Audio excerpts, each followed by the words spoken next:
Welcome to our lecture online. Now let's see how we use that relativistic z factor that we use in the recession velocities of the galaxies far, far away that are actually moving at velocities pretty close to the speed of light. And you may have heard things such as a z factor of 4 or 5 or 6, which means that these galaxies are really moving at very high speeds. So again, let's take a look at our equation. We're observing from the Earth a galaxy far away that's moving at velocities approaching the speed of light. And the equation is 1 plus z, the z factor, is equal to the Lorentz factor, gamma, times 1 plus v over c. And that's, of course, for recessional velocities. Remember, the gamma factor was equal to 1 over the square root of 1 minus v squared over c squared. And for reminders, for velocities, let's say v equal to 0.866c, the gamma factor, or the Lorentz factor, I should say, is equal to 2. And for velocities at 99.5% the speed of light, the Lorentz factor is equal to 10. So let's say that we're moving, or not us moving, but a galaxy is moving away from us at 0.866c. That means the z factor would be gamma times 1 plus v over c minus 1. When we plug in the value for the Lorentz factor and the value for the velocity, notice z would then be 2.732, or z plus 1 would be 3.732.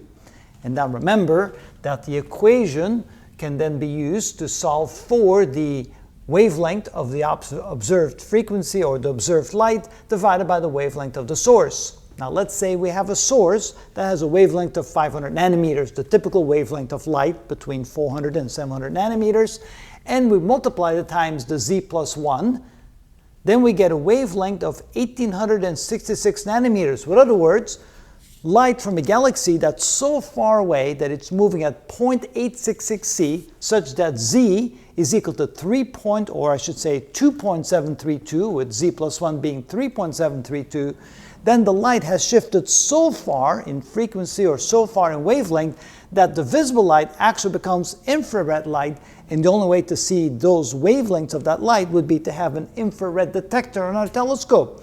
And the Hubble Space Telescope is indeed equipped with an infrared detector to be able to look at galaxies really far away in the infrared. Otherwise, they would simply not be visible to us to a large extent, unless they're putting out very high quantities of UV radiation that has then shifted into the visible wavelength, and we can see the UV radiation then shifted into the visible wavelength.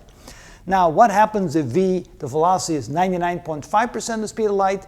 Well, then the z factor becomes 18.95 and z plus 1 is 19.95. Imagine then that the wavelength of 500 nanometers would have been shifted to a wavelength of about 10,000 nanometers or 10 micrometers, which is way far into the infrared. And of course, then you can no longer see it unless you have an infrared detector to see those wavelengths. So you can see again that when things are moving at very high velocities, things change to an extreme amount. We then have to talk about it in terms of the z factor and the Lorentz factor and adjust for the frequencies of wavelengths and see how much the light has changed. So we're going to use that knowledge and that information to try to understand a little bit more about the relativistic velocities, what it does to time, velocity, or what it does, I should say, to time, to mass, to speed, and to the frequency of the light observed, and what that means then to the ultimate understanding of what space and universe is all about. So stay tuned and we'll continue to explore the various things about the different aspects of the special relativity, the general relativity, and what space itself is actually like.